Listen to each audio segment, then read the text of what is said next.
పొత్తుధరణం అనగా చక్కగా పైకి ఎత్తుట అని అర్థం. సంసారమనే మహాసముద్రములో మునిగి పోకుండా పైకెత్తి రక్షించుట అని ప్రకృతార్థం. కర్మలకు కారణంగా ఉండటం వల్ల జీవుడు జన్మ పరంపర ఎత్తుచుండుటయే సంసారం. సముద్రము వలె దీనికిను సారము లేకపోవటచే సముద్రంతో పోల్చినారు. నడి సముద్రంలో ఉన్నవాడు దానికి ఒడ్డు లేకపోయినచో ఎట్లా రక్షింపబడగలడు? ఏ హెలికాప్టరో విమానమో వచ్చి వానిని పైకెత్తి ఏ దిశలోనో కొన్ని వేల మైళ్ళ ప్రయాణం చేసి రక్షించవలసినదే కదా. అట్లే సారము లేని సంసారాబ్ది నుండి రక్షించవలనంటే గురుమూర్తి అనే హెలికాప్టర్ వచ్చి పైకెత్తి రక్షించవలసినదే. ఏలనగా ఆ మహాసముద్రము అష్టదిక్కుల యందున అదో దిశ యందున వ్యాపించి ఉన్నది. ఒక్క పూర్వ దిశ యందు మాత్రము రక్షణ మార్గం గలదు. అట్లే ఊర్ధ్వం నాయ గురుపదం అని కొనియాడబడిన ఆ స్థానమును సంసార సముద్రమును మునకలీడు శిష్యునికి చూపించి ఆ స్వరూపమును అనుగ్రహించేవాడు గురుమూర్తియే. హెలికాప్టర్ వంటి సాధనమే గురుమంత్రము. ఆ గురుమంత్రము ద్వారా గురుమూర్తి శిష్యులను సంసార మహాసముద్రము నుండి సముద్రించగలడు. దేని నుండి పుట్టినదో దాని నుండే లయము కావాలి. ప్రభవస్థానమేదో అదే ప్రళయస్థానము, అదే సంసార మూల కారణము. అట్టి మూల కారణముకు తన స్వరూపమును శిష్యునికి ప్రసాదించుటయే గాక దానిని అతిక్రమించి ఓ మార్గములను పూర్ణభావమును కూడా తెలియపరిచి శాశ్వత జన్మ రాహిత్యమును శిష్యులకు చేకూర్చుట ద్వారా శిష్య సముద్ధరణ గావించుచున్నాడు. సముద్ధరణ అంటే ఉద్ధరించుట లేక పైకెత్తుట, రక్షించుట అనేటటువంటి సంస్కృత పదములకు అర్థం. అయితే ఈ జనన మరణం అనేటటువంటిది సంసారం, భార్య బిడ్డలతో కూడుకునేటువంటిది సంసారమని మనం అనుకుంటున్నాము. కానీ భార్య బిడ్డలు ఉన్నంత మాత్రాన సంసారం అనరు. మరి నిజమైన సంసారం అంటే ఏమి అంటే పుట్టు చావులతో కూడినటువంటిదే సంసారం. సం అనేటటువంటి పదమునకు అర్థము సున్న మధ్యన ఉన్నప్పుడే దానికి సంసారం అనే పేరు వస్తుంది. ఆ సున్న ఒకటి లేకపోతే అది సాసారం. ఆ సున్నకే ఏమీ లేనిది, నేను అనేటటువంటి గుర్తు లేనిది అది ఉంది కాబట్టి సంసారం అనేటువంటి జనన మరణము జరుగుతుంటాయి. నేననే దాన్ని ఎవడు తెలుసుకుంటుంటాడో, ఎప్పుడు తెలుసుకుంటున్నాడో? ఎందుకంటే ఏ దాని చేత మనం పుడుతున్నామో ఆ దాని చేతనే రక్షింపబడుతున్నాము, ఆ దాని చేతనే లయం పొందుతున్నాము. దానికి మనము గురుస్థానం గురించి విచారించినప్పుడు సృష్టించినప్పుడు బ్రహ్మస్వరూపమని, ఆ సృష్టించిన పదార్థము పోషింపబడినప్పుడు దాని విష్ణు స్వరూపమని, ఆ పోషింపబడిన పదార్థము లయం చెందినప్పుడు దానిని రుద్ర స్వరూపమని, బ్రహ్మ విష్ణు రుద్రులు అంటే త్రిమూర్తిక రూపకంగా మనము గురువుని కొనియాడతాము. అయితే ఇంకొక మాట కూడా ఉన్నది, సాక్షాత్ పరం బ్రహ్మ. స, అక్షి, అత్ అనేటువంటి మూడు పదములు మనం తెలుసుకున్నాం. స అంటే నీతో కూడుకొని ఉంది, అక్షి అంటే కన్ను, అక్షిపటలం అంటే కన్ను. స అంటే నీతో కూడుకొని ఉండినటువంటి జ్ఞాన నేత్రము, సాక్షి. స, అక్షి, అత్ అది ఎప్పుడు నిన్ను ఉద్ధరించేదాని కొరకు సతతము ప్రయత్నం చేస్తూనే ఉంది.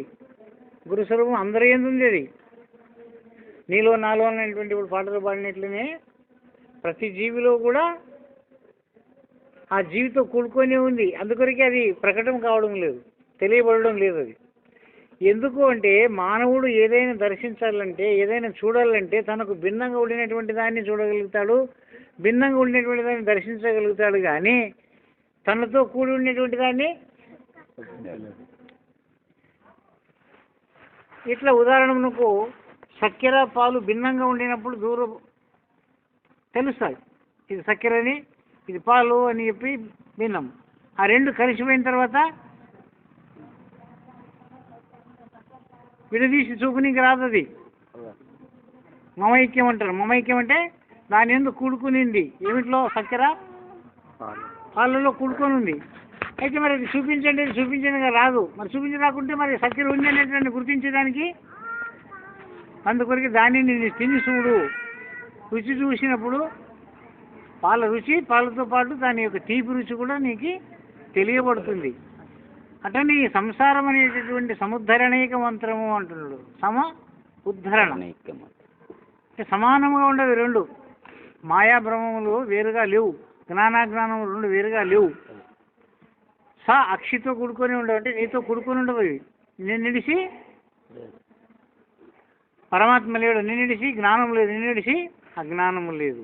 అయితే ఏ పదార్థం అయితే ఉందో దానిని గురుమూర్తి ద్వారా మనం తెలుసుకోవాలా. ఏది సృష్టికి మూలం, ఏది ఉండడం వలన సృష్టి జరుగుతుంది.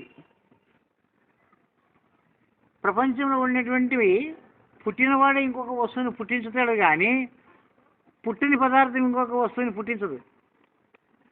ఒక ఉదాహరణ మనం తెలుసుకున్నారప్ప అంటే, ఒక వస్తువు ఒకటి ఉందంటే ఆ ఇంకొక వస్తువుని సృష్టిస్తుంది. ఆ వస్తువే లేకుంటే సృష్టి జరగదు.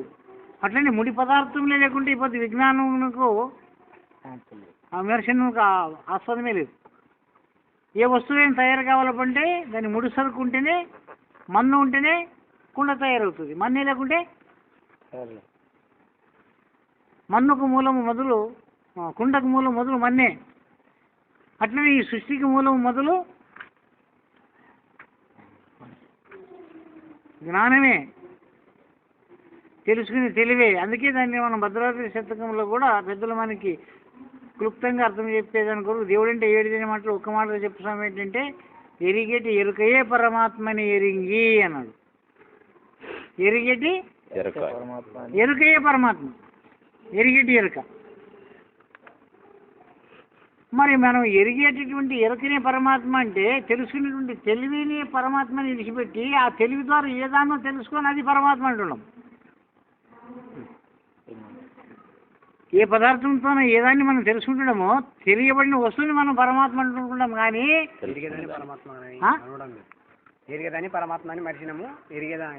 ఎరిగబడిన పదార్థమనే పరమాత్మని అనుకుంటున్నామా? ఎరిగింపబడిన పదార్థమా, ఎరిగింపబడిన వస్తువు పదార్థ పరమాత్మనా, ఎరగబడిన పదార్థం పరమాత్మనా? ఎరిగించినదే పరమాత్మ. అందుకొరికే వద్దనే ఉంది గుద్దుకున్నా కనిపించదు అంటారు. దీన్ని వద్దనే ఉంది, అది గుద్దుకొని రాసి కూడా కనిపించదు. ఎందుకు కనిపించే వాటి ఏదో చూడాలనుకుంటుందే కానీ ఆ చూసే పదార్థమే పరమాత్మ అని దీనికి తెలియదు. తిరుపతికి పోయి తిమ్మప్పని చూడాలనుకుంటుంది, చూసే వస్తువే తిమ్మప్ప అని తెలియదు దానికి. అందుకే దానిని గురువు దగ్గరికి వచ్చినప్పుడు చెప్పినాడు, ఎరిగేటి ఎరుకయే పరమాత్మ. ఏది పరమాత్మ అంటే ఏది, పరమాత్మ అంటే ఏది అని చెప్పాలా? ఇదే అదే అదే ఇది ఏది అని చెప్పాలా? ఏది పరమాత్మ అంటే ఏమి చెప్పాలా? ఎరిగే ఎరుకయే పరమాత్మ, ఇంకేమన్నీ కాదు. అటువంటి దానిని సముద్ధరణమాన్, దానిని నీకు సంయోగపరుస్తాడు. ఒరే ఏదిరా దేవుడు అంటే, నీలో ఉంది, నాలో ఉంది, అంతటా ఉంది. ఎట్లుంది అది? తెలివి కలిగి ఉంది, తెలుసుకుంటుంది, తెలివి రూపకంగా ఉంది, ఎరుక రూపకంగా ఉంది, జ్ఞాన రూపకంగా ఉంది, ప్రకాశ రూపకంగా ఉంది, చైతన్య రూపకంగా ఉంది, ప్రాణ రూపకంగా ఉంది. ఇంకా సూక్ష్మంగా వానికి అందుకుంటూ పోయినట్లలో జ్ఞానానికి అందించినట్ల సత్తా రూపకంగా ఉంది. సత్తా అంటే ఏది? వాడు ఎట్లంటే అడుగుంటే బదులు అట్లెట్లా నిన్న దాని దగ్గరికి తీసుకొని పోయి లాస్ట్కి అడిగేది, వినేది, చెప్పేది ఒకటే వస్తుంది అని చెప్పి నిర్ణయిస్తాడు. అన్నది, విన్నది, కన్నది, ఇవి సున్నా అయితే ఉన్నదే పరిపూర్ణం. ఇది సున్నా ఎంతవరకు కాదు అంతవరకు ఉన్న పరిపూర్ణం నువ్వు తెలుసుకోలేవు. ఆ ఉన్న పరిపూర్ణం ఏమి సృష్టించదు, పుట్టించదు, అది సంపదు. దాన్ని నేను తెలుసుకోకుండా ఇది కొన్ని కాలాలకి ఇది నేనే బ్రహ్మమని అనింది. ఆం బ్రహ్మస్మి అని మహావాక్యముల ద్వారా తెలుసుకొని ఏమైంది, ఇది నేను బ్రహ్మమని అన్నవారు మన్నుపాలైపోయింది. అవతార పురుషులు అందరూ అన్న వాళ్ళు కూడా అందరూ మన్నుపాలైపోయింది. పరమాత్ముడు మానవ జన్మంలో అవతారం ఎత్తుకొని వచ్చినాడు అని మనం చెప్పుకుంటున్నాం కదా. ఎత్తుకొచ్చిన వస్తువు ఎరిగిన వస్తువేనా, ఎరిగిన వస్తువు వస్తుంది కదా. ఇప్పుడు మనకి కూడా ఈ ఎరుక అనేటటువంటి తెలివి ద్వారా మనం ఏమేమిటి గుర్తుంచుకుంటున్నామో ఏమేమి తెలుసుకుంటున్నామో అవే మన తెలివికి అందుకుంటున్నాడు సచితప్పుడు. మరి ఆ తెలివి లేకుండా అందుకుంటుందా?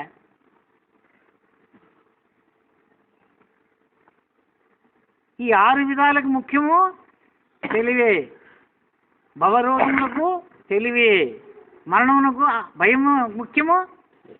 తెలివి ఉంటేనే నీకు భయం ఉంటుంది, తెలివి లేకుంటే ఇవి 6టికి ఒకటే అర్థము. సముద్ధరణ, దారిద్ర్యము, దుఃఖము, భవరోగము, మహాభయము, ఇవన్నిటికీ ఒకే మంత్రం. ఆ ఏ మంత్రం అది? నీ ఎరుగుటే. దుఃఖమును ఎరిగినప్పుడే దుఃఖము, ఎరగకుంటే దుఃఖము లేదు. భయము ఎరిగితేనే భయము. ఈ భవం అనే రోగం ఎప్పుడు వచ్చింది నీకు? ఎరిగితేనే వచ్చిందే, ఎరగకుంటే భవరోగం వచ్చిందే. దారిద్రము అయితే నీవేమనుకుంటున్నావు? దరిద్రం అంటే తిన్నికి లేని దరిద్రము, గోసిపట్టుకున్న దరిద్రము అనుకుంటుండవు. అసలైన దరిద్రం ఏమి తెలుసా? జ్ఞానము లేకపోవటే గొప్ప దరిద్రము. అందుకే జ్ఞానం ఉండేటువంటి వానికి తిన్నిక కూడు లేకున్నా, కట్టినిక బట్ట లేకున్నా వానికి సరిసాటి దేవేంద్రుడు కూడా కాదు. దేవతలకు దేవుడైన దేవేంద్రుడు కూడా వానికి సాటి గారు. అది గురుమహాల మంత్రంలో ఉంది. మరి గురుగీత ఎందుకు కూడా దాన్ని నిర్ణయించినారు. అందుకే గురుగీత ఎందుకు చదవాలి, ఎందుకు తెలుసుకోవాలంటే గురుతత్వం మనకు అర్థం కావాలని, గురువు అంటే ఏమనే దాన్ని తెలుసుకోవాలని విచారణ. అందుకే అతని సముద్ధరణేక మంత్రం అంటాడు దాన్ని. నీకు సమానముగా ఉండి, నీ లెక్కనే ఉండి, నీతో ఉండి నీవు తెలుసుకోలేనటువంటి పరిపూర్ణాన్ని కూడా నీకు తెలియజేస్తాడు. నిన్ను నీకు తెలియజేసి నీ జన్మ మరణాలకు మూలం ఏమి అంటే గుర్తెరుగుటే. నీ సుఖ దుఃఖాలకు మూలం ఏమంటే గుర్తెరుగుటే. జ్ఞానం లేకపోవడం కారణం కూడా ఆ గుర్తెరగపోవటే. దీనికి సముద్ధరణ మంత్రం. ఉద్ధరణ లేపుట. కానీ ఉపమానం చెప్తున్నాడు. సముద్రం అంటే జననము మరణం అంటే పుట్టు చావుల మధ్యన పొరలాడుతున్నాము. మరి జ్ఞానులు ఏమిటికి భయపడుతున్నారు అంటే సావుకు భయపడరు. వాడు భయపడేది మళ్ళా జన్మము వస్తుందేమో అనేటటువంటి భయమే తప్ప ఇంకొక భయం వాళ్ళకి లేదు. ఎందుకో జన్మం లేకుండా చేసుకోవాలని గురుస్థానంకి వచ్చినాము. ఎందుకు చేసుకోవాలి లేకుండా? అసలు ఇంత గొప్ప జన్మకి వచ్చినాము కదా, ప్రతి ఒక్కరికి వస్తుంది ఈ ప్రశ్న. అడుగుతారు కూడా ఎవరైనా, ఏమయ్యా ఇంత మంచి జన్మం అంటారు, మరి కుక్కల నక్కల కంటే గొప్పది కదా మానవ జన్మ. ఈ మానవ జన్మకి వచ్చి మళ్ళీ ఈ జన్మం వద్దని ఎందుకు అనుకుంటాం?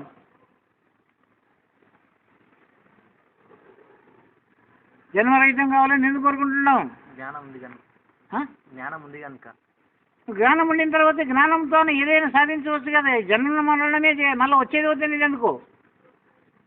జ్ఞానం ఉంది కనుక రావద్దు అనుకోండి. ఎందుకు రావరాదు? మంచి జన్మకి ఎందుకు రారాదు? ఇంతకంటే సుఖం ఎక్కడ లేదు కదా, ఇంతకంటే గొప్ప ఎక్కడ లేదు కదా. 84 లక్షల జన్మల కంటే ముఖ్యమైనటువంటిది మానవ జన్మమే గొప్పది కదా. మరి ఇంత గొప్ప జన్మకి ఎందుకు రాకుండా ఉండాలా?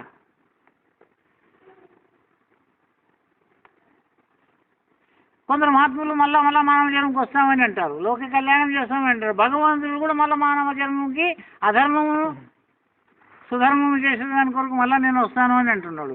మరి భగవంతుడే జన్మంకి వస్తానన్నప్పుడు నీరెందుకు జన్మకు రాకుండా పోతున్నావు? ఎందుకు అవుతున్నావు చెప్పండి. దీనికి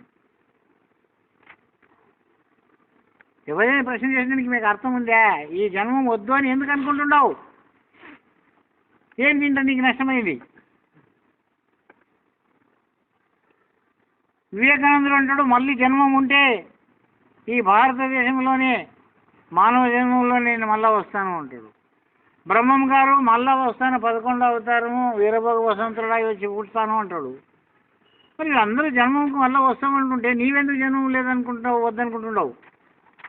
ಮತ್ತೆ ಮಾನವ ಜನ್ಮ ಇಲ್ಲ ಅಂತ ಮೊನ್ನೆ ಗುಡಕಲ್ ಅಲ್ಪೀರ್ ಸ್ವಾಮಿ ಇದೇ ಲಾಸ್ಟ್ ಮತ್ತೆ ಮಾನವ ಜನ್ಮ ಬರದಲ್ಲ ನನಗೆ ಅಂತ ಹೇಳ್ತೀವಿ. ಮಾನವ ಜನ್ಮ ಬರ ಮತ್ತೆ ಏನು ಬರ್ತದೆ? ಮತ್ತೆ ಇದೇ ಲಾಸ್ಟ್ ಮತ್ತೇನಿಲ್ಲ ಜನ್ಮ ಅಂತ. ಜನ್ಮನೇ ಇಲ್ಲ.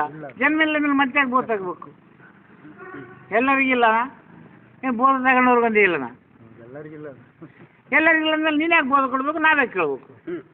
ಮೊನ್ನೆ 15 ದಿನ ಕೆಳಗೆ విషయం ఎత్తదిలా జన్మమే లేకుంటే మళ్ళీ ఎందుకొరకు మనం బోధ తీసుకోవాలా గురువు ఎందుకు ఇంకా ಈ ಮಾನವ ಜನ್ಮ ಬಂದದೀಗ ಹೀಗೆ ಸೇವೆ ಮಾಡು ಗುರು ಬೋಧ ತಗೋ ಮತ್ತೆ ಅದಕ್ಕೆ ತಗೋಬೇಕು ಆಯ್ತು ಈ ಜನ್ಮದಾಗ ಏನು ಮಾಡಿದ್ರೆ ಮುಗಿದೋಯ್ತಲ್ಲ ಜನ್ಮ ಬಂದ್ಮೇಲೆ ಮತ್ತೆ ಮುಂದೆ ಜನ್ಮ ಇಲ್ಲ ಇಲ್ಲ ಅಂದಮೇಲೆ ಮತ್ತೆ ಯಾಕೆ ತಗೋಬೇಕು ಮತ್ತೆ ಯಾಕೆ ಸೇವೆ ಮಾಡಬೇಕು ನಿನ್ನ ಕಾಲೇ ಒತ್ತಬೇಕು ನಿನ್ನ ಯಾಕೆ ಓರ್ಬೇಕು ನಿನ್ನ ಪಾದ ತೊಗೊಂಡು ಯಾಕೆ ಕುಡಿಬೇಕು ಎಲ್ಲ ಮಹಾತ್ಮರೆಲ್ಲ ಹುಟ್ಟುಟ್ಟಿ ಬಂದಾರಲ್ರಿ ಹಾಂ ಅವರಿಗೆ ಅವತ್ತು ಜನ್ಮ ಆದ ನಿನಗೆ ಯಾಕೆ ಜನ್ಮಿಲ್ಲ ಪ್ರಹ್ಲಾದ ವ್ಯಾಸ ಮತ್ತೆ ಅವರೆಲ್ಲರಿಗೂ ಜನ್ಮ ಆದ ನಿನಗೆ ಯಾಕಿಲ್ಲ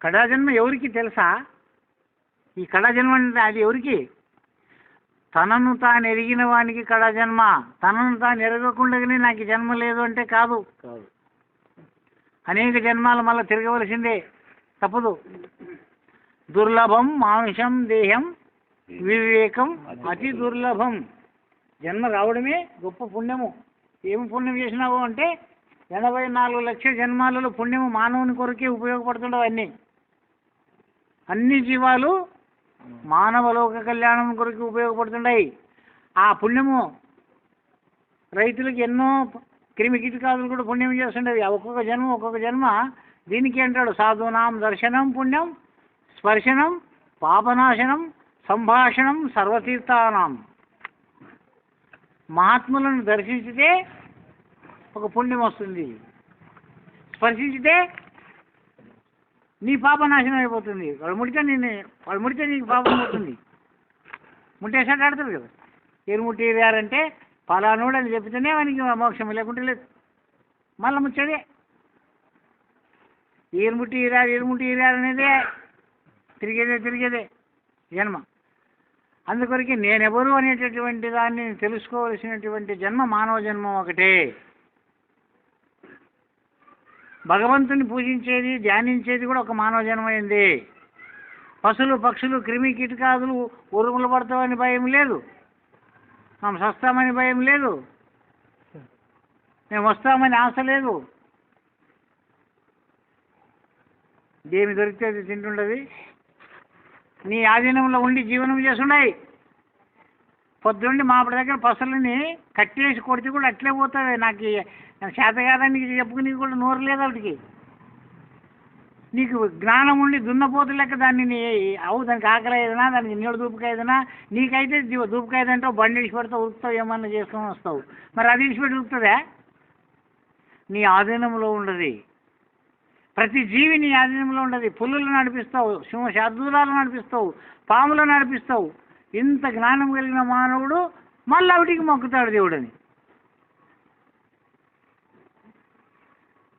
మంత్రం చేత ఈడు అవిటికి కట్టేస్తాడు పులికట్టు కనుకట్టు నోరు కట్టు కన్నును కట్టేస్తాడు నోరును కట్టేస్తాడు స్తంభన మోహన మారణ ఉచ్చాటన ఆకర్షణ 7 కోట్ల మంత్ర సిద్ధి కూడా ఒక మానవ జన్మేందే ఉంది సత్యమైన బతికిచ్చేది కూడా మానవ జన్మేందే ఉంది పాము విషమును దింపేది కూడా మానవ జన్మేందే మంత్రము అందుకే ఇది గురుమాల మంత్రము సముద్ధరణేక మంత్రం గురురాజ మంత్రం ఏదో ఒక మంత్రం ఎవరికొకరికి నేర్పించి తమ్మ దీన్ని సిద్ధి చేసుకో 108 సార్లు చేసుకొని దీన్ని నువ్వు అవుతుంది స్వామి తప్పకుండా అవుతుంది మరి వాడు నమ్మకం ఉంది వాడు పోయా ఏట్లో కూర్చొని 108 సార్లు జపం చేసుకుని సిద్ధి చేసుకుని గ్రహణం నాడు ఆచరణ నాడు ఏదో చేసుకుని వచ్చి వాడు నేను పాము మంత్రిస్తానంటాడు వాని దగ్గరికి అందరూ పోతున్నాం కూడా అసలు అంత ఉందో లేదో తెలీదు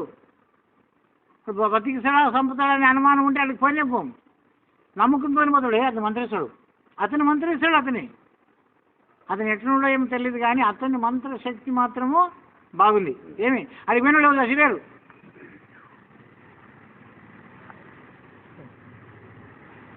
అతని చెవుల మంత్రిస్తే పోతుంది ఫోన్లో మంత్రిస్తే పోతుంది పాము కొడుకున్నాడు చూడు విచిత్రము వాడాడో ఈడాడో కనెక్షనే లేదు మనక్షనే లేదు ఫోన్ పడిన చెవికాడు పెడితే ఇప్పుడు మంత్రిస్తే ఇది బాగా ఇస్తాడు ఇప్పుడు దారం కట్టుకుంటారు నాగపంచమి నాడు పుట్టగడ్డకు పోయి కలిసి అది ఏమో క్రియ ఉంది ఆ క్రియ చేస్తారు ఆ క్రియ చేసి ఆ పద్ధతికి వాళ్ళు నడుస్తారు అట్లా నడిస్తే అది మంత్రసిద్ధి అవుతుంది. మంత్రసిద్ధి అయితే వాడు మంత్రిస్తే అది విషము ఎక్కి చచ్చిపోయేతాడు, బతుకుతాడు. నిజమా అబద్ధం ఈ మంత్రాలలో? నిజమా అబద్ధమా? మరి దారిద్ర్యములు పోయేదానికి కొన్ని మంత్రములు ఉన్నాయి,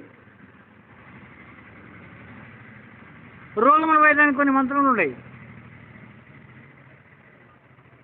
ఆ మంత్రములను స్మరించితే ఆ రోగములు పోతాయి.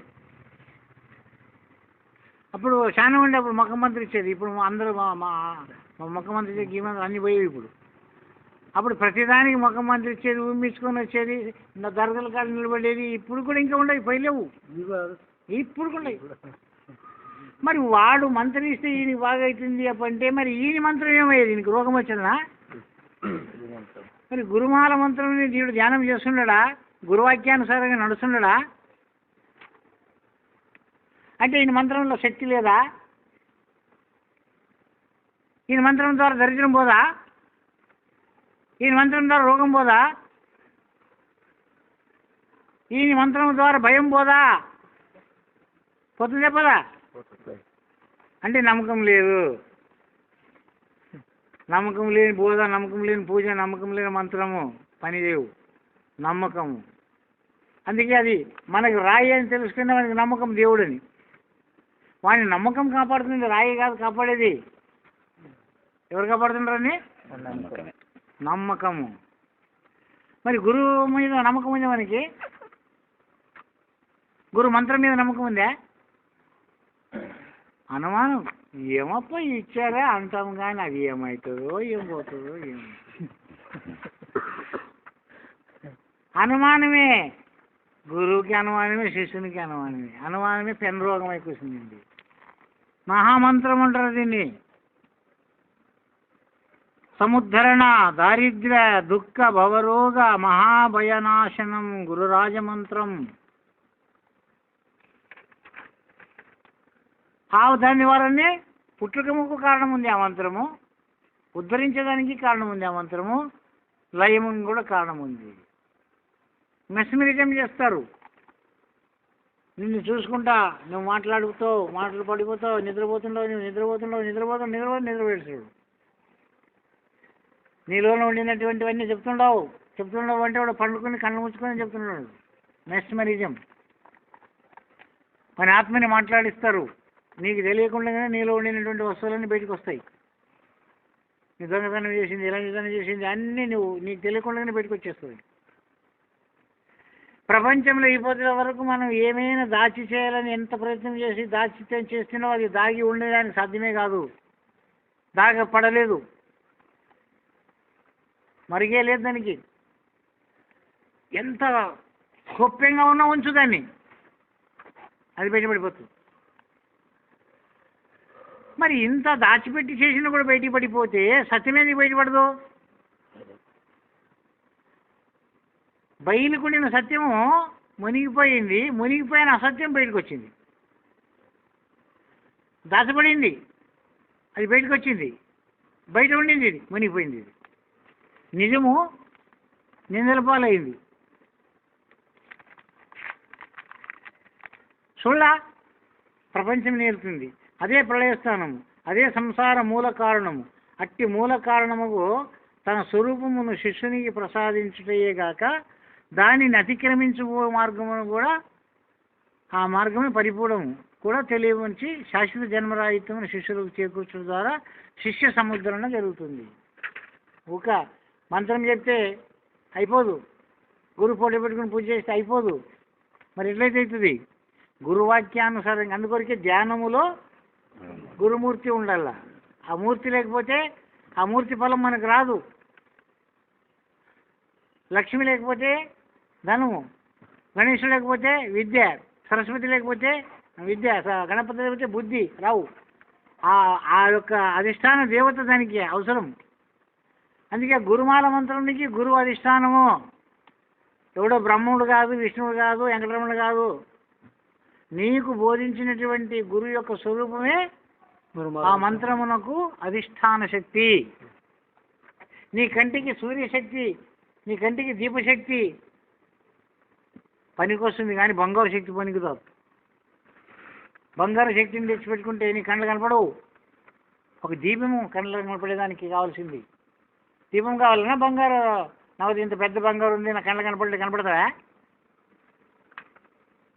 అందువరకే శరీరం అంతా పూసుకుంటే చక్కెర తీయ కాదు, ఒక్క నాలుకకు మాత్రమే తీగ అవుతుంది, ఒక కంటికి మాత్రమే రూపం తెలుస్తుంది, ఒక చెవుకు మాత్రమే శబ్దం తెలుస్తుంది, ఒక చర్మకు మాత్రమే స్పర్శ తెలుస్తుంది, ఒక్క ముక్కుకు మాత్రమే వాసన తెలుస్తుంది.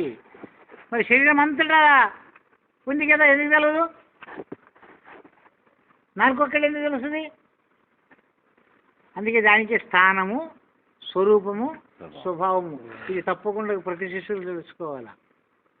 స్థాన స్వరూప స్వభావం తెలియకపోతే ఆత్మతత్వం తెలియదు, దేవతత్వం తెలియదు, దేవుని తత్వం తెలియదు.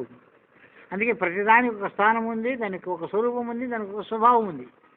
ఆ స్థాన స్వరూప స్వభావం తెలియకపోతే తత్వం తెలియబడదు, జ్ఞానం కలుగదు. ఈ రూపంగా ఆచరిస్తే సముద్ధరణ జరుగుతుంది. తర్వాత రెండోది దారిద్ర్యం, అనగా లేమరికము. ఏది లేకపోయినా అది దారిద్ర్యమే. కానీ గొప్ప దారిద్ర్యం ఏది? ఏది గొప్ప వస్తువో, ఏది అత్యంత ప్రాముఖ్యము గల వస్తువో అది లేకపోవటే గొప్ప దారిద్ర్యం. ఏది ముఖ్య వస్తువు? సృష్టిలో గొప్ప వస్తువు ఏమి? బంగారమా? ధనధాన్యములా? శరీరమా? ఏది గొప్పది? జ్ఞానం లేదు. ఒకవేళ ప్రాణం గొప్పది అనుకుండొచ్చు, కానీ ప్రాణం ఉండినా కూడా జ్ఞానం లేకపోతే ఈయనమే. ప్రాణం ఉండి ఎన్నో మంది చూస్తున్నాం, ప్రాణం ఉంది కానీ జ్ఞానం లేదు. తిక్కోళ్ళని చూస్తున్నాం, పిచ్చోళ్ళని చూస్తున్నాము. ప్రాణం లేదా, శరీరం లేదా, అన్నీ ఉండి కూడా జ్ఞానం ఒకటి లేకపోతే, ఇవేమి లేకపోయినా జ్ఞానం ఒకటి ఉంటే చాలు. అందుకే పురంధరదాసుడు జ్ఞానం ಒಂದೇ సాకు ముక్తికే మత్తిన్నేను ಬೇಕೋ. ముక్తి ఇంకేం కావాలా? ముక్తి కావాలంటే ఏం కావాలా? జ్ఞానం ఒకటే చాలు. జ్ఞానం ఒకటి లేకపోతే ఎన్ని ఉండినా దండగనే, ఎన్ని యాత్రలు చేసినా దండగనే, ఎన్ని పూజలు చేసినా దండగనే, ఎన్ని జపతపాలు చేసినా దండగనే. ఎందుకు? ఎన్ని గ్రంథాలు చదివినా కూడా దండగనే. ముఖ్యం ఏం కావాలి దీనికి? జ్ఞానము. అది లేకపోతే గొప్ప దరిద్రం. తిండికి లేకపోతే దరిద్రం కాదు, బట్ట కట్టడానికి లేకపోతే దరిద్రం కాదు. అసలైన దరిద్రము నీకు జ్ఞానం లేకపోవట.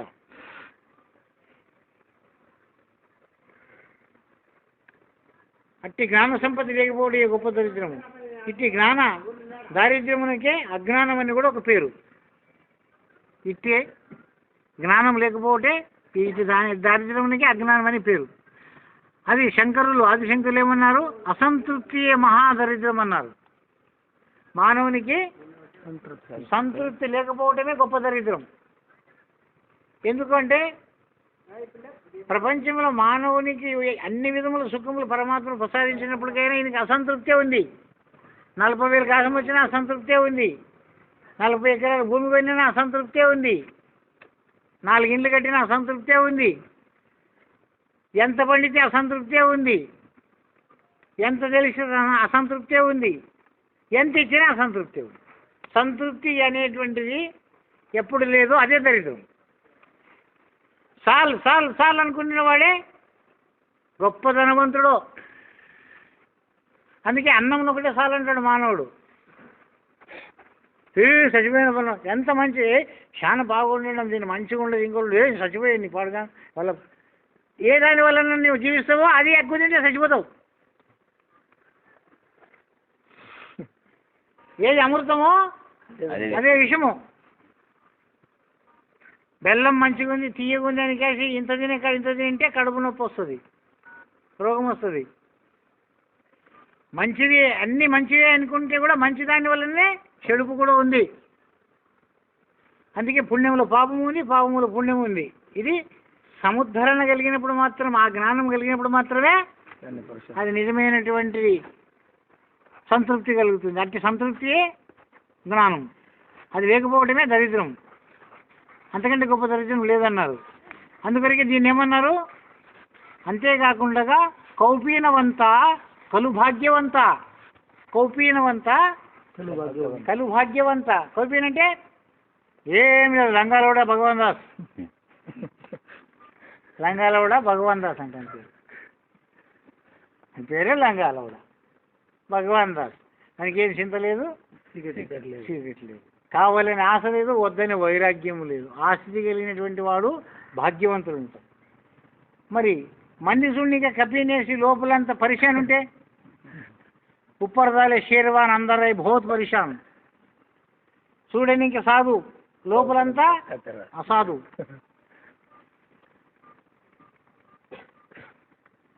అనగా నాది అనే మమకారం లేనివాడే భాగ్యవంతుడు. నాది అనేటువంటిది లేనివాడే భాగ్యవంతుడు. నాది నాది అని ఎవడు చెప్పుకుంటాడు వాడే దరిద్రుడు. అంతే గురువుల్లో వస్తే కూడా చెప్తుంటారు, ఈ 2 మా ఇండ్లు 6-4 చేనులు మావే, బాగా చేసినావు చాలా పెద్ద చాలా కష్టపడినావు, జగ్గి సంపాదించిండవు అని అంటుండదే కానీ దీనికి ఎంతో సంతృప్తి అవుతుండదు. కానీ నాకేమీ లేదు అనినవాడే భాగ్యవంతుడు. నాది కాదు అనినవాడు భాగ్యవంతుడు. ఇది నాది కాదు, ఈ శరీరమే నాది కాదు, భగవంతుడు ఇచ్చినటువంటి భిక్షము. ఈరోజు నేను ఏ సుఖపడుతున్నానో అదంతయు ఆ గురు పరమాత్మ యొక్క భిక్షమే, వాని కృపనే అని ఎవడు తెలుసుకుంటాడో వాడు భాగ్యవంతుడు. ఇంకా ఇంకా ఇంకా ఇంకా అని చెప్పి ఎవడో చెప్పిండంట, మహారాజు ఒక ఎల్లం చేసినట్ట, డంగులు కొడిచినట్ట, ఎవడు ఎంత ఉరుకుతాడో అంత భూమి వానికే రాసిస్తానని. శాతనేంత ఉరికిది. ఆశవాడు ఏం చేశాడంటే వీడికి వచ్చేదే ప్రాణం ఊపిరి ముగిసిపోయేదే, గదింత కలుపుకుందని ఊపిరి పట్టి ఆడివే తుప్పుకొని పడి చచ్చిపోయానంట. ఏడబడాడు అజింతామని భూమైనంట. ఏడు వరకు ఏడబడాడు అన్నీ, ఆడికి అంతేమని భూమి, అంతకంటే ఎక్కువ లేదు. గురుమూర్తి యొక్క దివ్య ప్రబోధముచే కానీ తొలగదు. ఇవన్నీ విషయములు గురువు యొక్క ప్రబోధ వల్లనే తెలియబడుతుండవి, దాని వల్లనే ఇవి తొలగబడుతుండవి. కానీ ఎవడు ఇనుకోకుండా తెలియదు. నాన్న ఇంట్లో కూర్చొని నాన్న ఎన్నేళ్ళ 30 ఏళ్ళ నాన్న ఏం చేయాలి 3 విషయాలు కూడా తెలియదు. ఇంకా కొంతమంది ఉంటారు, ఆ లాతకూరలో 3 మోతకూరలో పిల్లలు ఎంతమంది అయ్యారంటే ఆల్మొగలు కలిసే లేకుంటే పిల్లలే అని ఉంటాయి. ఆ లాతకూరలు ఉంటే మొగలు మోతకూరలు ఉంది. ಬೆಳತಾನ లెక్క దిన రాత్రి సంతకి పోయేది, రాత్రి వచ్చి లెక్క పడుతుంది చేసుకునేది. ఆల్మోస్ట్ కలిసేదే లేదు, ఆ పిల్లలు అయ్యేదే లేదు. మరి వీళ్ళు కొంత గురువుల దగ్గరికి పోయి గురువు ముఖం కూడా చూసేయలేదు, గురువు అనేది కూడా గుర్తులేదు. గురువు వానికి నా శిష్యుడానికి కూడా వానికి కూడా తెలియదు. సంత బజార్ అయినట్లు అయిపోయేది. వాడు అయ్యిందని నాన్న అయ్యిందని ఇది అంటాడు కానీ నీ గురువుకి నీవు గుర్తుండవేమరా, ఒకవారు పోయి అడుగు, వానికి గుర్తు. ఎందుకో వ్యాపారం అయిపోయేది. గురువు అనే గుర్తు శిష్యునికి లేదు, శిష్యుడు అనే గుర్తు గురువుకు లేదు. అయ్యిండమంది వచ్చి ఈడ కూర్చుంది, వాడు గురువుకు ఆడ కూర్చున్నా, వాడు వచ్చి ఈయనకి చెప్పలే, ఈడు పోయి వాడిని అడగలే, వాడెవడో ఈడో సంబంధమే లేదు. ఇటువంటి గురుభక్తి వలన సాధ్యమవుతుందా?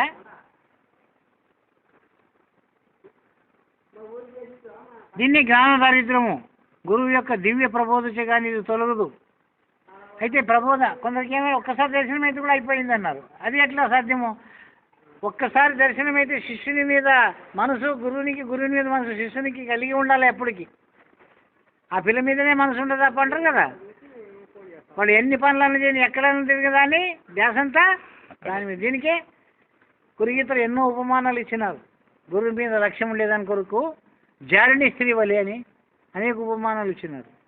ఆ పద్ధతిగా ఉంటే గురువుని కలువుకున్నా కూడా కలుసుకొని ఉన్నట్లే. మరి గురువు దగ్గరికి వచ్చి గురుమఠంలో కూర్చొని కూడా ఇంటి చింత చేసుకుంటూ కూర్చుంటే, వ్యాపారం చేసుకుంటూ కూర్చుంటే గురువు దగ్గర ఉన్నట్లా ఆడున్నట్లా?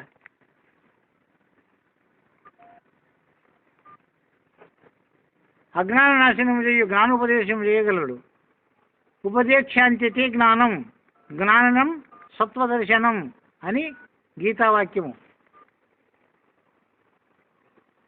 ఉపదేశము పొందిన తర్వాత ఉపము అంటే సమీపము, నీకు సన్నిహితంగా నీ దగ్గరికి ఆ గురుతత్వం, ఆ పరమాత్మ తత్వం అందించేదాని కొరకు, గురువు దగ్గరికి వచ్చేదాని కొరకు జ్ఞానము నీకు కలిగితే జ్ఞానినం తత్వదర్శనం, జ్ఞానం కలిగితే తత్వం తెలుస్తుంది. జ్ఞానమే కలగకపోతే తత్వదర్శనం ఎప్పుడవుతుంది? ఎన్నేళ్ళు అయితే కూడా తత్వదర్శనం కాదు. దారిద్ర్యం, ఈ జ్ఞాన దారిద్ర్యం పోదు. దుఃఖం ఇది మూడోది. ఇది సుఖ దుఃఖములు ద్వంద్వములోనిది. కమ్ అనగా ఆకాశం, సు అనగా మంచిది, దు అనగా చెడ్డది. సు అంటే సుఖము, దు అంటే దుఃఖం, కమ్ అంటే ఆకాశం. ఆకాశం అంటే అవకాశం. సుఖముకైనా అవకాశం ఇవ్వాలా, దుఃఖముకైనా అవకాశం ఇవ్వాలా. దు అనే పదమును తీసుకొని కమ్ అనే ఆకాశం అనే అవకాశం ఇస్తే దుఃఖం, సు అనే పదమును తీసుకొని కమ్ అనే ఆకాశం యొక్క అవకాశం ఇస్తే సుఖం. సుఖము దుఃఖము అనేటటువంటి పదములకు అర్థము కమ్ అనే బ్రహ్మ ఆకాశం యొక్క అవకాశ రూపమే. అంతఃకరణం దుఃఖముకి అవకాశం ఇస్తే నీ సత్య దగ్గర పోదా దుఃఖము. మరి ఎన్ని కష్టాలు ఉండినా కూడా అంతఃకరణం సుఖముకి అవకాశం ఇస్తే, గురుమంత్రములకు అవకాశం ఇస్తే ఎప్పటికీ సుఖమే సుఖము. అందుకే దానిని నిత్యం బ్రహ్మానంద సుఖం అన్నారు. నిత్యం ఎట్లుంటుంది బ్రహ్మానంద సుఖము? అక్కడ అంతఃకరణమునందు వాడు అవకాశం ఇవ్వడు కాబట్టి వానికి ఎప్పటికి సుఖమే, బ్రహ్మానందమే. మరి ఎవరికి ఎప్పటికి ఎంత ఉండినా కూడా అంతఃకరణమునందు దుఃఖంకి అవకాశం ఇస్తే దానికి అంటారు ఏడుస్తుంది ఏడు తప్పదు, చిన్నాలకి బడతం తప్పుతుంది. ఎప్పుడు కూడా ఏడిచేదే అని అడవారు. ఎంత ఉంటే కూడా ఏడిచేదే. చాలు నాకు చాలు సంతృప్తిగా ఉంది అని మాత్రం ఒక్కనాడు కూడా నాడు అంతఃకరణంలో ఆ యొక్క అవకాశం ఇయ్యడు. ఏమిచ్చాడు అవకాశం? అంతఃకరణంలో ఏమిచ్చినాం మనం? బోధ తీసుకున్న వాళ్ళందరూ కూడా మనం ఒకసారి ఆలోచన చేయండి. మన అంతఃకరణంలో ఏమిచ్చినాం? ఇంత బోధ ఇంటే కూడా మనము దుఃఖంకే స్థానం ఇచ్చినాం, కానీ అక్కడ సుఖంకి స్థానం ఇచ్చినామా? గురు జ్ఞానంకి స్థానం ఇచ్చినామా? ఇవ్వలేదు. ఏమి ఎన్నేళ్ళు లేకపోతే నాన్న బోధ తీసుకొని ఏమి ఎన్ని జిందాలు తీసుకుంటే కూడా ఏం అయ్యలేదు. నాకేం కావాలా? పిల్లలు కాలేదని, ఇల్లు పెరగలేదని, చేను కొనలేదు, నన్ను యాడుండి ఆడే ఉందంట, వేసిన కొంగలు వేసిన కాడే ఉందంట. ఇప్పుడు ముందరికే పోలేదంట. ఇన్ని దినాలు పోయి తీసుకుని దండగానండి, ఇన్ని దినాలు దేవునికి పోయి కూడా దండగానండి. ఈ దండగ ఏడైంది? అంతఃకరణములు అయింది, బయట లేదు. అంతఃకరణంలో దండగైంది. దాని కొరికే కమ్ అనేటటువంటి ఆకాశ ఆవరణము అంతఃకరణమునందు దూకిస్తే దుఃఖమే, సూకిస్తే సుఖమే. ఇది తెలుసుకోవాలి మొదలు. సుఖ దుఃఖములు రెండు ద్వంద్వ పదాలు. కమ్ అనగా ఆకాశము, సు అనగా మంచిది, దు అనగా చెడ్డది. సుఖము అనగా మంచి ఆకాశము, సుఖము. దుఃఖములను గుర్తించి అనుభవించున్నది ఆకాశం యొక్క సమిష్టి భాగమగు అంతఃకరణం. ఆకాశం యొక్క సమిష్టి భాగమేమి? అంతఃకరణము. అంతఃకరణమునందు జ్ఞానం అనేటటువంటిది ఇడిస్తే మనసు, బుద్ధి, చిత్తము, అహంకారం 4 కూడితే అంతఃకరణము. జ్ఞానం కలిగితే అంతఃకరణం లేదు అక్కడ. జ్ఞానినాం సత్వదర్శనం. వానికి జ్ఞానము అంటారు. ఆ జ్ఞానం లేకపోతే అంతఃకరణం లేదు. జ్ఞానం ఉంటే అంతఃకరణం లేదు, అంతఃకరణం ఉంటే జ్ఞానం లేదు. అంతఃకరణం ఉంది అనుకోని మనసు ఉంది, బుద్ధి ఉంది, చిత్తం ఉంది, అహంకారం ఉందే, జ్ఞానం లేదు. జ్ఞానం ఉందే, ఇవి లేవు. చూడు, ఎస్టి సమిష్టి. ఇది సుఖము దుఃఖము నాశనము గావిస్తాడు. ఈ రూపకంగా నీకు వీటి అన్నింటినీ మూల కారణమైనటువంటి వ్యక్తి సమిష్టి రూపమైన అంతఃకరణం యొక్క సత్యాసత్యములను మనకు ఎరిగించి దుఃఖనాశనము గావించువాడు సద్గురు అయి ఉన్నాడు. వాడిని గురువు అంటారు. ఈ విషయం తెలియజేసి ఈ సుఖ దుఃఖాలకు కారణమైన అంతఃకరణమును తొలగించి అక్కడ జ్ఞానమును కలిగించినటువంటి వాడు సద్గురువు. ఇంకా 4వది భవరోగము. భవము అనగా పుట్టుట, భవి అంటారు. అంటే ఈ పృథ్వీలో ఒక అవకాశం ఏర్పరచుకొని ఈ యొక్క జన్మమునకు రావడమే భవరోగం. భవం అనగా పుట్టుట. పుట్టినది ఈ భూమి మీద వచ్చినటువంటిది పోవాల. అందుకొరికి కృష్ణుడు పుట్టినా చచ్చిపోయినాడు, రాముడు పుట్టినా పోయినాడు, ఆంజనేయుడు పుట్టినా పోయినాడు. ఎందుకు? భవంకి వచ్చినటువంటి వస్తువు ఏది ఉండదు. పుట్టిన దానికి గిట్టుగా తప్పదు, గిట్టిన దానికి మళ్ళీ పుట్టుగా తప్పదు. అది భగవద్గీతలో మీరు దినా వింటారు. పుట్టుట గిట్టుట రెండును ఈ భవరోగ లక్షణములే. ఈ వ్యాధికి మూల కారణం ఏదియో దాన్ని అన్వేషించి దాని రహితము చేయగలుగు గురుమూర్తి భవమూల వినాశాయ అని కీర్తింపబడినాడు. ఈ పుట్టడానికి ఈ సావేదానికి ఏది కారణము అంటే జ్ఞానమే. అందుకే దాని మూలం లేని గుర్తెరిగే శరీరం అని పేరు పెట్టినారు దీక్షితుల వారు. దానినే జ్ఞానం అని ఎరకని పేరు పెట్టినారు శంకరులు. ఎరక తెలుగుల గతి ఎరగడు ఏమన్నా అని చెప్పి ఏమన్నా చెప్పినాడు. ఎరక తెలుగుల గతి ఎరగడు ఏమన్నా. శంకరులు ఏమన్నది ఎరక అనేది, వ్యాసులు ఏమన్నది తెలివైనది. ఈ తెలివి ఎరక రెండింటిని గతి ఏమన్నా ఎరగడు. అసలు ఎరగలేదు. ఎందుకు ఎరగలేదు?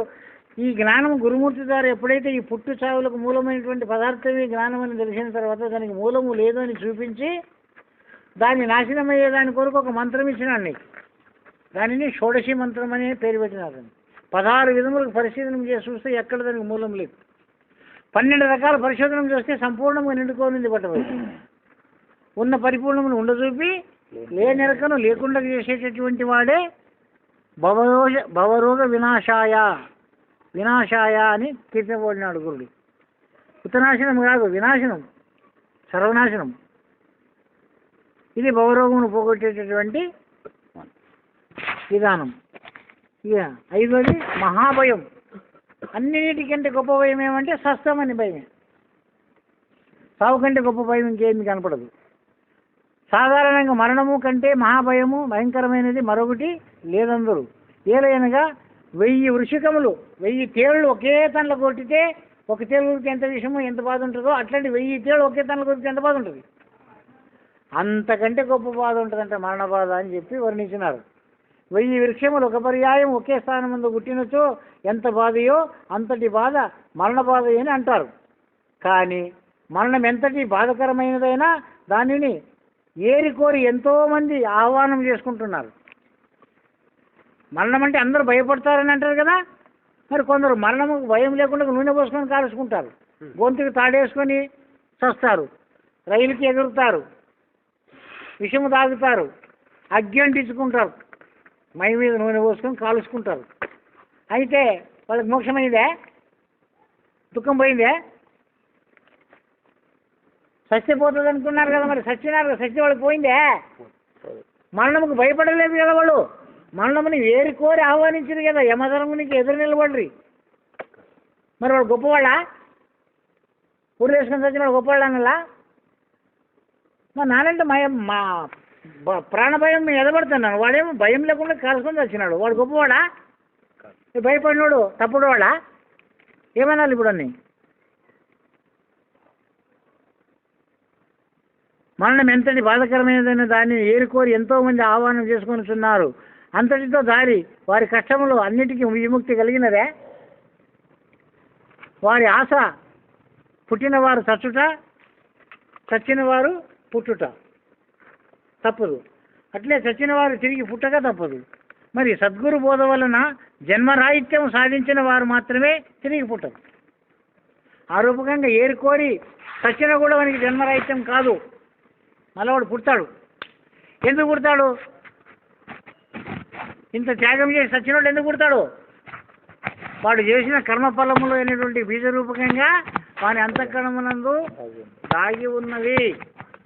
మరి సద్గురుని బోధ వలన ఆ దాగి ఉన్నటువంటి వస్తువులని బయటికేసి నిత్యం నాశనం చేసుకునేటువంటి వాడు, ఎప్పుడు పుట్టిన వాళ్ళకి అప్పుడే నాశనం చేసినటువంటి వాడు మళ్ళీ పుట్టడోడు.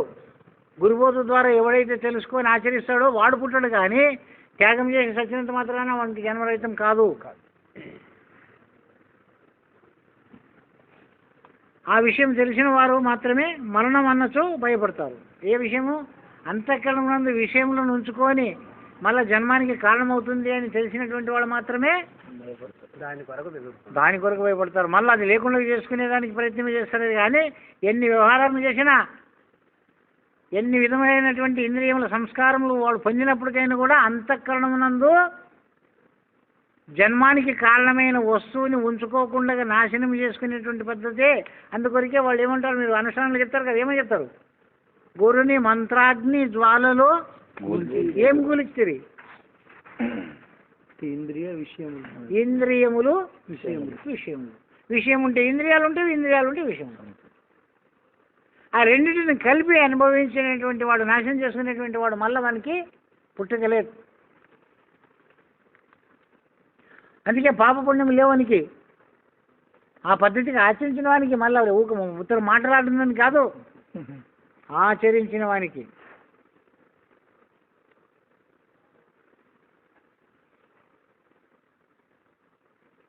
ఈ మాత్రమే వారి భయము. గర్భనరకమును భరించి బహు కష్టములపై భూమి మీద పడుట కూడా బహుక్లేశములతో కూడినది కనుక మహాభయంకరమైనదని జనన మరణముల లేనని చెప్పదగును. ఇక 6వది గురురాజమంత్రము. గురువు అనేక విధములుగా ఉన్నారు. 8 విధముల గురువులు చెప్పబడినారు. వారందరిలో జనన మరణ రూప సంసారాబ్ది నుండి సముద్రించగల పరిపూర్ణ గురువే గొప్పవాడు. అతడు కేవలం గురు సాక్షాత్ పరబ్రహ్మమని కీర్తింపబడి తగినవాడు. అతడే గురు చక్రవర్తి. గురువుల కల్లా చక్రవర్తి. గురు బోధ అంటారు. అన్ని గురువుల కల్లా గొప్ప గురువు. మరిను సప్తకోటి మహామంత్ర చిత్త విభ్రమకారకం ఏకమేవ మనో పదో మంత్ర గురుషు రిత్యక్షరద్వయం అని గురువు అను 2 అక్షరములే మహా ప్రతిష్టముగా అనగా శక్తివంతములుగా చెప్పబడినవి. కేవలం ఏదో ఒక మంత్రముల ద్వారా ఎన్నో మంత్రాలు నేర్చుకున్న వల్ల ఏమవుతుంది? చిత్తం భ్రమ కలుగుతుందే, సంతోషంగా ఉంటుందే. ఇప్పుడు వెంకటరమణ మంత్రము, రేపు ఆంజనేయ మంత్రము, ఎల్లుండి దండకము, అవతల ఎల్లుండి మండకము, దినామకనము మంత్రాలని జపం చేసుకుంటా రేపు నవగ్రహాలు తిరగడము ఎల్లుండి. దీనివల్ల చిత్త భ్రమ కలుగుతుందే, శాంత కలుగుతుందే? మరి సర్వము జ్ఞానస్వరూపమే తెలుసుకునేటువంటి వాడు మరి ఇన్ని దేవుళ్ళు, ఇన్ని నామాలు, ఇన్ని అవసరం అవనికి? ఇన్ని దేవుళ్ళకు మొక్కల్నా? దీన్ని ఆ దేవుడు గొప్ప? ఆంజనేయుడికి మొక్కలనా? ఏమైనా వెంకటరమణకి మొక్కలనా? వెంకటరమణ భక్తులు ఆంజనేయుడు. ఆంజనేయుడికి మొక్కితే మరి వెంకటరమణ వానికంటే గొప్పవాడు కదా. రాముడు వానికంటే గొప్పవాడు కదా. మరి రాముని కూడా విడిచిపెట్టి ఆంజనేయుడివే అది దినం పూజ చేసేది అంత ఎక్కువ ఉంది. రాముని మనిషే పెట్టరు ఊర్లో. ఆ రామమంత్రముని పార్వతికి బోధించినాడని చెప్పి మన గురుగీతలు చెప్తుంటారు. ఏం చెప్తుంటారు?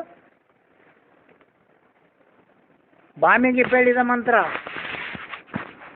శివుడు ఆ రామమంత్రం పార్వతికి బోధించినాడంట.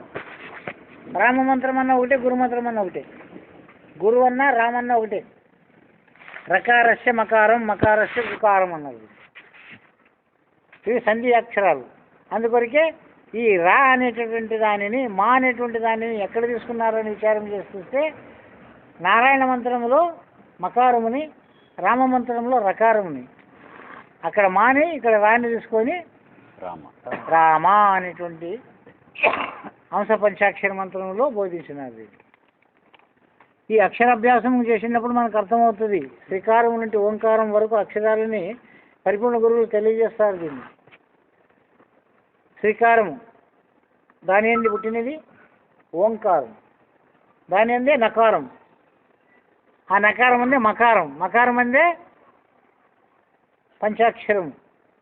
ఓం నమ శివాయ అనేటువంటి పంచాక్షరం ఎట్లుండవాయంటే ఓంకారం అనేటువంటి దాన్ని బ్రహ్మాండమంతా వ్యాపించుకొని ఉంటే దాంట్లోనే శ్రీకారం అయ్యింది. అది దాని ఏంది నాను అనేటటువంటి నకారం పుట్టింది అన్నారు.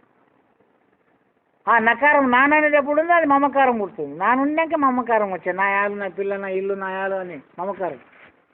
నామ ఎప్పుడు మమకారం పుట్టిందో సిద్ధాంతం అయింది. అది గట్టిగా రాయి కూర్చుని పోయింది.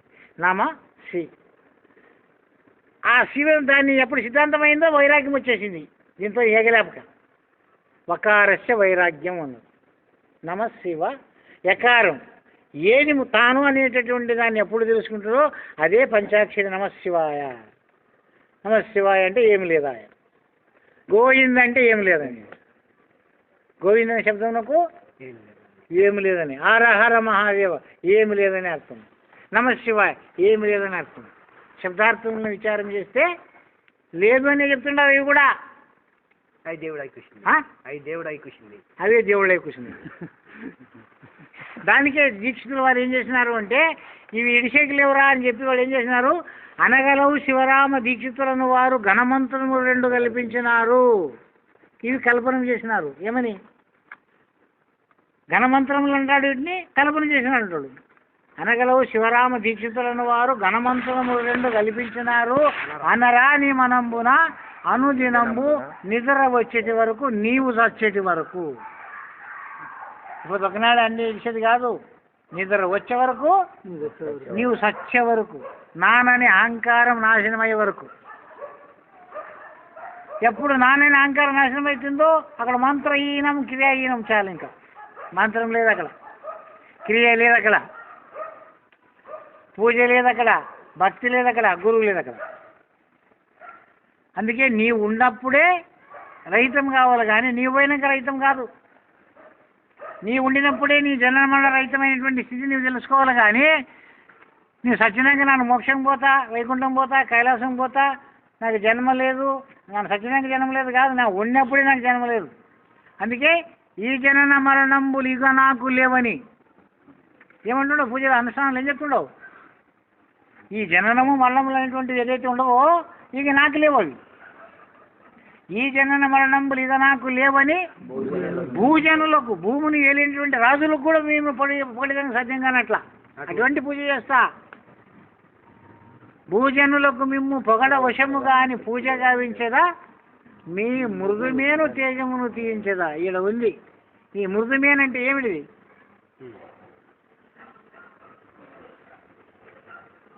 మెత్తటి మేను, గడుసు మేను. గడుసు మేను యావది, ముదురు మేను యావది, మెత్తటి మేను యావది. ఇదే మృదుమేను, అది పెడుసు మేను. యాది సూక్ష్మ శరీరమే పెడుసు మేను. అది ఎన్ని యుగ యుగాల నుండి ఎంతమంది తల్లి కడుపులను చిచ్చు పెట్టేదనో, ఎన్ని మాటలు పుట్టి సచ్చేదనో, ఇది మాత్రము మృదుమేను. దీన్ని వర్ణించినారు భద్రాద్రిలో. ఏమైనా వర్ణించినారు? నీలమేఘము తీరు నీ శరీరంబు, పద్మరాగ ఛాయ పదయుగములు, పన్నగేంద్రుని సమము బావుదండంబులు, తిల పుష్పంబులు నాసికంబు. వస్తుందే పద్యం నేసినారా? తిల పుష్పంబులు నాసికంబు, శివ మధ్యము వసించునడము, కమలములు మించు విమల నేత్రములు, పున్నమా చంద్రుని ఓలు మోహము, మదన శతకోటి సుందరంపైన చక్కదనము వర్ణింప ఆ బ్రహ్మకే తరము కాదు. ఎవడు సృష్టి చేసినాడో ఆ సృష్టికర్తకే సాధ్యం కాదు నేను వర్ణించేదానికి అని ఆ గురుమూర్తిని శిష్యుడు ఆరూపకంగా వర్ణించినాడు. మరి మనం ఎంతవరకు మనం ఆ గురుమూర్తిని ఆరూపకంగా వర్ణించుకుంటున్నాము అనే విషయం గురురాజ మంత్రము. అతడు కేవలం గురు సాక్షాత్ పరబ్రహ్మం అని కీర్తింపదగిన వాడు. అతడే గురు చక్రవర్తి.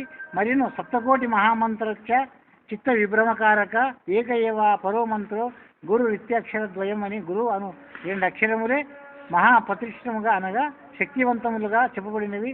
అట్టి సద్గురోత్తముడు ఏ మంత్రమును సంసార మూలక్షేదమునకై శిశునికి ఉపదేశించునో అదే గురురాజ మంత్రము. మనానత్ తాయతి మంత్ర అనగా దేనిని జపించుట వలన సంసార మహాభయము నుండి రక్షింపబడుచున్నాడో అదియే మంత్రరాజము, అదియే గురురాజ మంత్రము. ఈ శ్లోకములో ఆ మంత్రమయమును వర్ణించి ఉన్నారు. ఆ మంత్రానుష్ఠానమును గావించి సామర్థ్య భజన సర్వే బ్రహ్మ విష్ణు మహేశ్వర అనగా త్రిమూర్తులు ఆ మంత్రానుష్ఠానం చేతనే మహిమాన్వితులైనారు అని గురుగీత అన్యత్రత కీర్తించుతున్నది. అట్టి దివ్య మంత్రమును గురుముఖేన జ్ఞాతవ్యం అన్యథా గ్రంథకోటివి. ఆ మంత్రార్థ మంత్ర రహస్యములు గురుముఖత మాత్రమే తెలియదగినవి.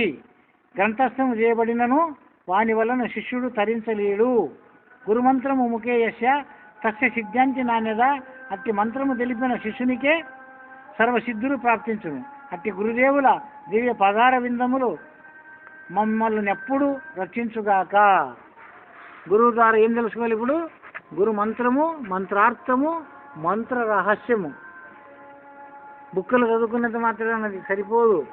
మంత్రం అంటే ఏమి, దాని అర్థమేమి, దాని రహస్యం ఏమి, ఏ పద్ధతిగా ఆ మంత్రం యొక్క మనకు సిద్ధింపగలుగుతుంది, అన్ని మంత్రముల కంటే గొప్ప మంత్రం ఏ రూపకంగా అది అనే విషయం మనకి గురుముఖతోనే తెలుసుకోవాలి. గురుముఖేన జ్ఞాతవ్యం అనేత శతకోటి గ్రంథం కిం ప్రయోజనము అని ఈ మాటకే చెప్తున్నారు. కాబట్టి అటువంటి మంత్రం ఉపదేశించేసి శిష్యునికి సర్వసిద్ధులను ప్రార్థింపజేయనటువంటి సద్గురువుకి దివ్య పాదార విందములకు మమ్మలను ఎప్పుడు రక్షించుగాక.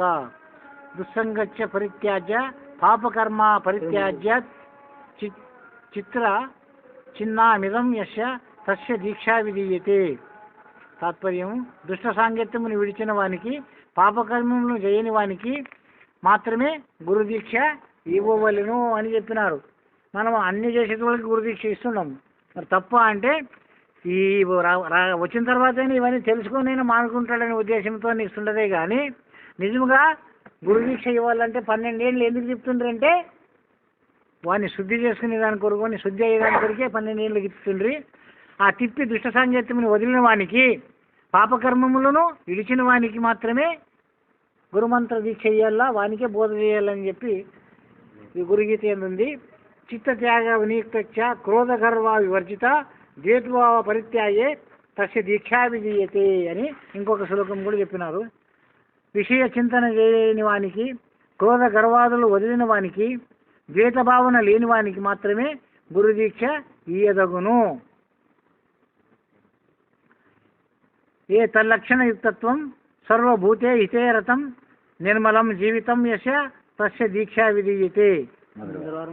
12 శ్లోకములను చెప్పబడిన లక్షణములను గలవానికిను సర్వ ప్రాణులకు మేలు చేయు. దీంట్లోనే ఇవన్నీ ముందరది కాదు, ఇది ఈ మంత్రం యొక్క ప్రభావం ఇవన్నీ చెప్పేది. ఇటువంటి వానికి మంత్ర దీక్ష చేయాలని చెప్పి నిర్ణయించినారు. ముందర వారం కాదు ఇది, ఇదే వారంలోనే తాత్పర్యం ఇది. ఈ 12 శ్లోకములకు తాత్పర్యం చెప్పబడిన లక్షణములు కలవానికిను సర్వ ప్రాణులను మేలు చేయు కోరువానికి, పరిశుద్ధ జీవనము గలవానికి మాత్రమే గురుదీక్ష ఇయ్యదగును అని ఈ 3 శ్లోకములలోనూ గురుమంత్రమును ఉపదేశము పొందుటకు ఉత్తమాధికారి ఎవరో నియమింపదగిబడినది. అయితే నేడు గురుమంత్రమును పొందబడేటి వారందరూ పైన పేర్కొనబడిన ఉత్తమ లక్షణము గలవారేనా అని శంక కలుగుట సహజము. నిజమే, ఉపదేశం పొందువానికి ఇటు సద్గుణ సంపత్తి గలవారు 100కి ఒకరు కూడా దొరకరు, 1000కి ఒకరు కూడా ఉండదేమో. అంత మాత్రముచే వారు పొందిన ఉపదేశం కేవలం నిష్ప్రయోజనము కాదు.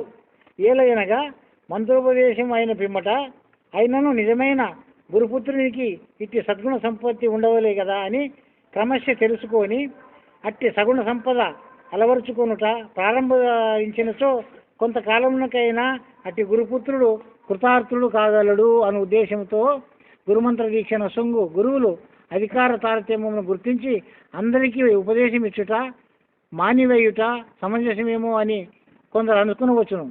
కానీ జన్మరాహిత్యము గావించుకునవలెనని శుభ సంకల్పముతో వచ్చి ఉపదేశం ఇమ్మని ఆశించిన వ్యక్తికి నీ వెట్టివాడవో నేను పరీక్షించిన కానీ నీకు ఉపదేశం ఇయ్యను అని చెప్పి పంపివేయుట సమంజసం కాదు.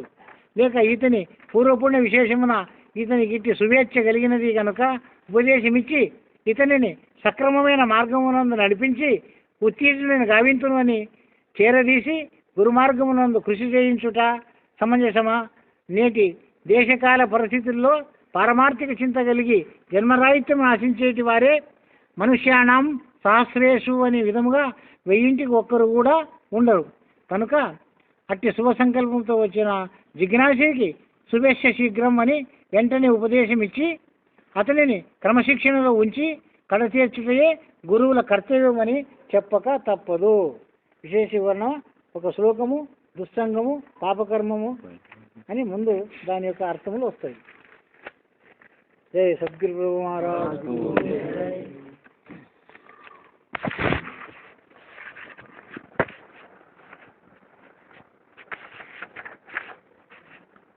అందరూ అటువంటి సద్గుణ సంపత్తి కలిగిన వాళ్ళకే బోధ చేయాలా, వాళ్ళే దొరకాలంటే ఒక్కరు కూడా దొరకరు అంటారు. 1000 మందికి ఒక్కరు కూడా దొరకరు. మరి ఎట్లా అంటే బోధకు వచ్చినమే ఒక పుణ్యం అంటారు. పూర్ణబోధ కొరకు పురుషుడు బహుజన్మ పుణ్యవర్షం చేత పుట్టవలేరా, అట్లు కాకుంటే అతి కష్ట సాధ్యం అఖిల జీవ సంఘ ఆత్మలింగ అని ఒక తత్వం చెప్పినారు. ఈ బోధకు రావడమే గొప్ప పుణ్యం అంట. ఏదో పూర్వానికి జన్మ పుణ్యం ఉంటేనే ఈ బోధకు వస్తారు, కానీ అన్ని బోధలకి వచ్చే మాట వేరే, ఈ బోధకు వచ్చే మాట వేరే అన్నారు. ఈ బోధకు వచ్చినాడంటే ఏదో జన్మ సంస్కారం ఉంది అని తెలుసుకోవాలి. తెలుసుకొని వాడిని ఇచ్చి ఒకవేళ లేకపోతే వాడిని సరిదిద్దడానికి ప్రయత్నం చేయాలి గురువులు అన్నారు. ఇప్పుడు ఇంతవరకు సరిదిద్దేదే జరిగింది కానీ బోధ జరగలేదు. అసలు బోధ గురు శిష్యుల మధ్య పెళ్లి జరిగింది, శోభానం జరిగింది అంటే శోభానం జరగలేదు, పెళ్లి జరిగింది, మెరడికి జరిగింది, ఆకులోపులు పట్టించినారు, అన్ని ముగిసినారు కానీ శోభానం జరగలేదు. శ్రవణమైనప్పుడు దీనికి అర్థం చేసుకోవాలి. అప్పుడే ఏకమేవ అద్వితీయం బ్రహ్మ నేహనో నాస్తి కించన. ఆ శ్లోకాల అర్థాలు అప్పుడు వస్తాయి. ఏకమేవ అద్వితీయం బ్రహ్మ, రెండు లేవు అప్పుడు, ఒకటే వస్తాయి. గురువు వేరు శిష్యుడు వేరు లేరు, ఒకటే. ఏకమేవ అద్వితీయం బ్రహ్మ, అద్వితీయం, ద్వితీయం లేదు, అది అద్వితీయం. అది వర్ణించడానికి సాధ్యము కానిది, అది అంతటా ఉంది. అటువంటి సద్గుణ సంపత్తి ప్రతి శిష్యునికి రావాల. మొదలు శిష్యులకే కోతులు కుక్కలు ఉన్నట్లు ఉండదు. నేను సమిష్టి భావం ఒక్కని కూడా రాదు. నమస్కారం అన్నా ఇంకా కూడా తయారు లేడు. నాణ్యంగా వాడాను అన్న నీళ్ళకొని బిజినెస్ ఉంది, నిలకట్టలే ఉండదు. కానీ ఇంకా శుభేచ్ఛ కలగనే లేదు. ఏదో పుణ్యముండి వచ్చినారు ఇంటుండరు అంతే. కానీ ఆ ఈయన దాంట్లో కూడా కోటికి ఒక్కడో దీంట్లో తరించేది అంటాడు. సరే ప్రయత్నం అంటే అంతా ఉండాలి. ఎందుకంటే 1000 మందిని ఉరికిస్తున్నాం, దాంట్లో గెలిచిన ఒకటే గెలుస్తాడు.